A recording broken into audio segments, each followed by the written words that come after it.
نفسك تعملي كحك ناجح من أول مرة وأحلى من المحلات بكتير. كحك ناعم ويدوب في البق ومحتفظ بنقشته وبمقادير مظبوطة وخفيف على المعدة مهما كلتوا منه. تابعوا معايا الفيديو للآخر عشان تعرفوا كل الأسرار والتفاصيل.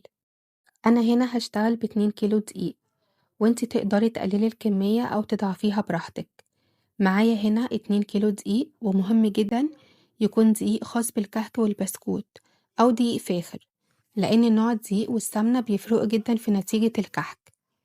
معايا كمان كوباية سكر بودر ونص كوباية لبن بودر، وده بيدي لون جميل جدا للكحك. وكوباية سمسم متحمصة، ده بنشتريه من العطار ني ونحمصه في طاسة على نار هادية علشان ما يتحرقش. وعندي معلقتين كبار خميرة ومعلقتين صغيرين بيكنج باودر وفانيليا سايلة بتدي طعم حلو جدا للكحك، وكوبايتين من اللبن. بالنسبة للسمنة، اشتغلي بالسمنة اللي تحبيها، لكن يفضل سمنة بلدي طبعا.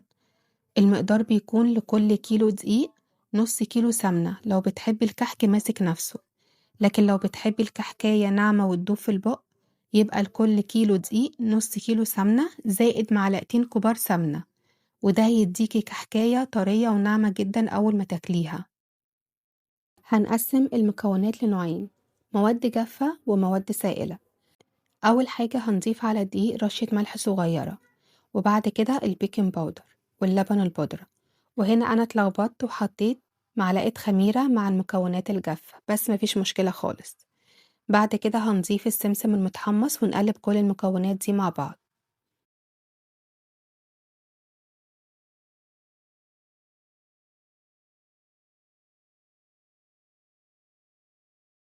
نيجي بقى للبن، المفروض نحط عليه الخميرة كلها ونسيبها تتفاعل شوية، لكن بما اني حطيت معلقة مع الدقيق هضيف المعلقة التانية على اللبن مع شوية فانيليا، ونقلبهم ونسيبهم على جنب، لان دي هيكون اخر حاجة تتضاف على الكحك.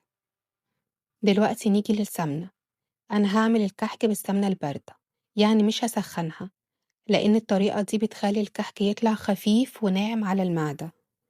هنضيف السكر البودر على السمنة، والسمنة لازم تكون بدرجة حرارة الغرفة زي ما انتوا شايفينها كده متماسكة، ونضربهم بالمضرب الكهربائي كويس جدا لحد ما لون السمنة يفتحها ويبقى كريمي بالشكل ده.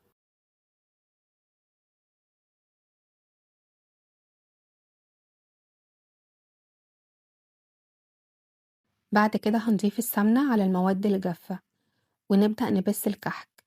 الخطوة دي مهمة جدا جدا ولازم تاخد وقتها معاكي، لأنها السبب إن الكحك يطلع معاكي من غير تشققات وما ينشفش منك في الفرن وقت التسوية. لازم الدقيق يتغلف بالسمنة كويس جدا. لو بتعمليها بإيدك ادعكي الدقيق مع السمنة بين كفوف إيدك لحد ما تحسي إن الدقيق شرب السمنة كلها. خدي وقتك في الخطوة دي، لأن أول ما نضيف اللبن أو المية بعد كده مش هينفع نعجن، احنا بس هنلم العجينة.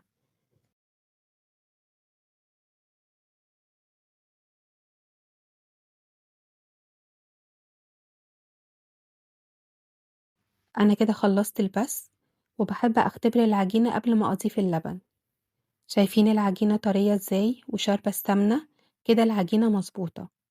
دلوقتي هنضيف اللبن ونبدأ نلم العجينة بس من غير عجن. اختبري العجينة تاني، ولو لقيتي فيها أي تشققات ما تضيفيش سوائل، حطي بس معلقتين سمنة وهترجع معاكي طرية.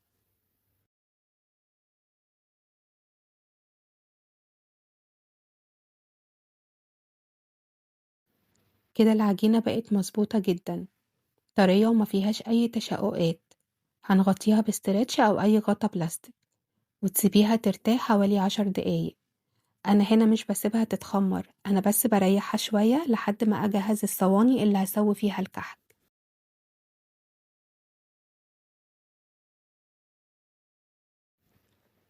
دلوقتي هنبدأ نشكل الكحك بالحجم اللي نحبه.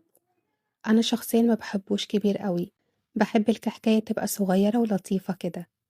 هضغط عليها بالبصامة علشان تاخد الشكل الجميل من فوق، وبعد كده هدخلها الفرن على الرف الأوسط على درجة حرارة 180 لحد ما تاخد لون ذهبي من تحت. ولو حبيتوا تاخد لون خفيف من فوق شغلوا الشواية دقايق بسيطة بس علشان تاخد لون خفيف من غير ما تنشف. أول ما يطلع الكحك من الفرن سيبوه يبرد شوية قبل ما تلمسوه أو تنقلوه من مكانه علشان ما يتكسرش.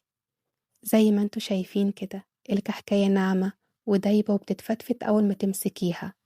وطبعا سر الطعم الحلو بيرجع لجودة السمنة والدقيق.